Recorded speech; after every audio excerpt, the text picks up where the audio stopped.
আসসালামু আলাইকুম রহমতুল্লাহ। প্রিয় দর্শক এবং প্রবাসী ভাইরা, আহ, সবাইকে আমন্ত্রণ জানাচ্ছি। আমাদের নতুন একটা টপিক নিয়ে, নতুন একটা বিষয়বস্তু নিয়ে আমরা একটা ভিডিও করতেছি।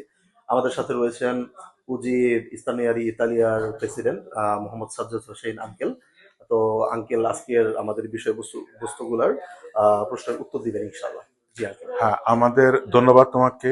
জি। তো আমি আমার দর্শকবৃন্দকে অবশ্যই বলবো যে আপনাদের যে কোনো সমস্যা আমাদের সরাসরি যোগাযোগ করবেন। আমরা আগামী এক সপ্তাহ পরে আমরা অনলাইনে আপনাদেরকে প্রশ্ন নেব এবং আপনাদের সমস্যার সমাধানের জন্য যতটুকু সম্ভব আমার পক্ষ থেকে, আমার উজির পক্ষ থেকে আপনাদেরকে উত্তর দিব। তো জাহাঙ্গীর, জি। আজকে তোমার টপিকস কি কি বা কি তোমার প্রশ্ন জি করতে আঙ্কেল। পারো? আচ্ছা, আজকে আমাদের টপিকটি হচ্ছে আঙ্কেল, ইতালিতে কাজের কন্ট্রাত্তো দি লাভোর। হ্যাঁ। এটা নিয়ে আমাদের কিছু প্রশ্ন থাকবে আপনার কাছে। প্রথম প্রশ্নটি হচ্ছে, ইতালিতে কাজের কন্ট্রাক্টটা কি, এটা কেন গুরুত্বপূর্ণ? হ্যাঁ, আপনার সবচেয়ে বড় জিনিস হলো যারা আপনারা কাজ করেন অবশ্যই কন্ট্রাক্ট ছাড়া কাজ করবেন না। সেটা হোক ডিটারমিনাতো, সেটা হলো ইনডিটারমিনাতো। কারণ কন্ট্রাক্ট ছাড়া কাজ করলে আপনি কাগজ রিনিউ করতে পারবেন না, কোনো কিছুই করতে পারবেন না। যদি ইন্সপেক্টরাতো লাবোরো বা পুলিশ যদি কাজের জায়গায় আসে আপনাকে সমস্যা করবে এবং আপনার মালিককে তো অবশ্যই সমস্যা করবে। আর আপনি সমস্যার মধ্যে পড়বেন কাজের কন্ট্রাক্ট যদি না হয়, তাহলে আপনার রেদিতি আপনাকে স্বজন ঋণের সময় কিভাবে দেখাবেন, ফ্যামিলির সময় কিভাবে দেখবেন, সুতরাং এই সমস্যাগুলোর মধ্যে পড়বেন। অবশ্যই আপনি কাজের কন্ট্রাক্টের মাধ্যমে কাজ করবেন ইনশাআল্লাহ। জি, ধন্যবাদ আঙ্কেল। আমার পরের প্রশ্নটি হচ্ছে, ইতালিতে সাধারণত কি কি ধরনের কন্ট্রাক্ট হয়? ইটালিতে সাধারণত বিভিন্ন কাজ বেসিসে জি। কন্ট্রাক্ট হয়। নর্মালি ডিটারমিনাতো, ইনডিটারমিনাতো এবং কল বা ধারতে ডোমেস্টিক, এই ধরনের। কারণ বিভিন্ন ক্যাটাগরির, এখন এটার কোনো প্রকারভেদ নাই। জি। এটা ডিপেন্ড করে কাজ কি, কাজের উপর। আচ্ছা আচ্ছা, ওকে। ঠিক আছে, ধন্যবাদ আঙ্কেল। আমার পরের প্রশ্নটি হচ্ছে, টেম্পো ডিটারমিনাতো এবং টেম্পো ইনডিটারমিনাতো, এটার মধ্যে পার্থক্যটা কি আসলে? ডিটারমিনাতো হলো আপনার একটা সময়ের জন্য আপনাকে কন্ট্যাক্ট করে। জি। আপনার মানে আমরা বলতে পারি ডিটারমিনাতো, যে ছোট সময়, হ্যাঁ, অল্প ছোট সময়। সময়ের জন্য। আর ডিটারমিনাতো কন্ট্রাক্টের, অর্থাৎ সময় শেষ হয়ে গেলে সেটা ডিপেন্ড করবে রিনিউ করবে কি রিনিউ করবে না, করবেন না আর তার উপরে। মালিক করবে। আর আচ্ছা আচ্ছা। টেম্পো ইনডিটারমিনাতো হলো আপনার ফিক্সড, অর্থাৎ আপনি এখানে স্থায়ী। স্থায়ী।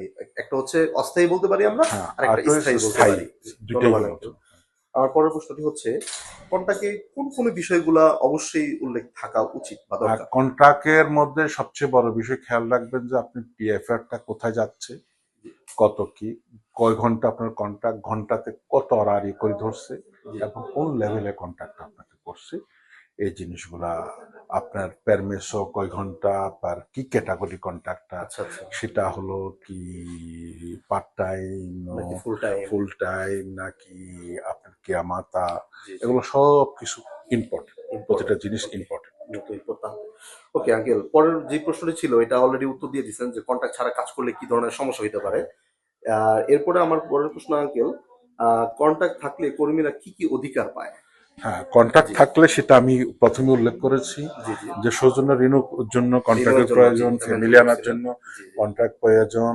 এবং কন্ট্রাক্ট থাকলে আপনার মেডিকেলের যে সুবিধা, ট্যাক্সটা পেমেন্ট হয় জি জি। সেগুলোর মধ্যে। হ্যাঁ, আরেকটা জিনিস এর মধ্যে, সেটা আমি পরবর্তীতে বলবো, এই আচ্ছা আচ্ছা। সুবিধাগুলো অবশ্যই পায়। অবশ্যই থাকে, অবশ্যই। হ্যাঁ, ওকে, কন্ট্রাক্ট অনুযায়ী বেতন ও কাজের সময় কিভাবে নির্ধারণ করা হয়, এটা যদি একটু সেটা স্পেসিফিক ভাবে বলে দেন। আপনার কন্ট্রাক্ট অনুযায়ী, লেভেল জি অনুযায়ী, অরারি অনুযায়ী। অর্থাৎ আপনাকে আমি আগে বলেছি যে কন্ট্রাক্টটা কি ধরনের কন্ট্রাক্ট করছে সেটা যেন ভালো করি, একজন প্রফেশনাল, একজন ভালো বা সিন্দাকাতির জি। জি। মাধ্যমে কন্ট্রোল করে যেন সিগনেচার করা হয়, এবং এটার উপর নির্ভর করে আপনার ভালো কন্ট্রাক্ট খারাপ খারাপ সেটা আমরা বিবেচনা বোঝা। করি। হ্যাঁ, জি। অবশ্যই। আচ্ছা আঙ্কেল, যদি মালিক কন্ট্রাক্ট অনুযায়ী বেতন বা সুবিধা না দেয়, তাহলে কি করা উচিত আসলে? তাহলে 1 মাস 1.5 মাস আমাদের দেখবেন। অনেক দর্শকরা এরকম হ্যাঁ, ভুক্তভোগী হয় আসলে।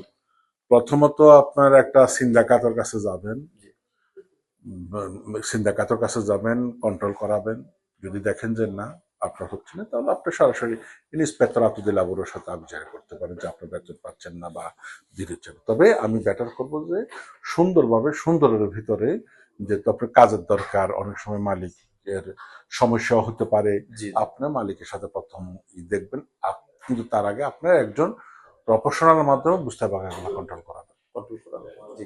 অনেক ধন্যবাদ আঙ্কেল। আমার সর্বশেষ প্রশ্ন হচ্ছে, নতুন যারা ইতালিতে কাজ শুরু করতে করতেছে তাদের জন্য আপনার কিছু পরামর্শ দেন। হ্যাঁ, তাদের জন্য পরামর্শ হলো কাজ দেখার আগে আপনি কাজের প্রস্ত কেমন, কাজ কি, আপনি পারবেন কিনা জি সেটা দেখে আপনি কোন কাজে এক্সপেরিয়েন্স জি জি বা আপনি কোন কাজটা ভালো বুঝেন সেটা। তবে আমার সবচেয়ে বড় হলো যে আগে কাজটা শেখার চেষ্টা করবেন এবং সবচেয়ে মালিকের খুশি করতে গিয়ে আপনি নিজে বিপদে পড়বেন না। আপনি আপনার সময় অনুযায়ী মালিক যতটুকু পাওনা অতটুকু আপনি দিবেন, যতটুকু আপনি পাওনা আপনি বুঝে নিবেন।